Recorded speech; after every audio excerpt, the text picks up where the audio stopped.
अस्सलाम वालेकुम जी। मेरा नाम शौकत अली जी। दो बच्चे ने मेरे जी। माई बाप बजुर्ग ने जी। वालदा गुजर गई है। जेड़ा कोई पाई पैसा वो जी उधर लग गया जी। आलू गंढे बेचने जी।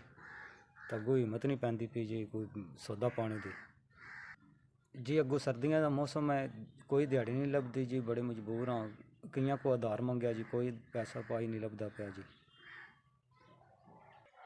आलू गंढियां दे पैसों की वजह तो मंडी नहीं जा सकता, वेला वेला फिरना पिया जी। निक्के निक्के बच्चे ने जी।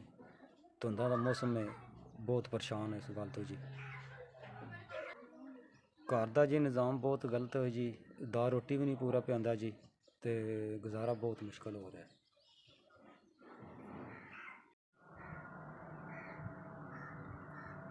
मेरे भरावो जेड़ा तुसां 5000 कल्लिया वो मन लभ गया। ਉਹਦੇ ਜਿਹੜੇ ਅੱਗੇ ਮੇਰੇ ਕੋਲ ਉਹ ਮੇਰੇ ਵਾਲਦਾ ਦੇ ਗੁਜ਼ਰਨੇ ਨਾਲ ਉਹ ਸਾਰੇ ਉੱਥੇ ਲੱਗ ਗਏ ਨੇ। ਅੱਗੋਂ ਜਿਹੜੇ ਤੁਸੀਂ ਕੱਲਿਆ ਇਹਦੇ ਆਲੂ ਗੰਢੇ ਲਾਉਣ ਦਾ, ਵੇਚਾਂ ਦਾ, ਦੁਆਵਾਂ ਦੇਣ ਦਾ, ਮੇਰੇ ਬੱਚੇ ਖਾਣ ਦੇ, ਉਹ ਦੁਆਵਾਂ ਦੇਣ ਦੇ। ਅੱਲਾ ਇਜ਼ਾਦ ਵਸਦੇ ਰਹੋ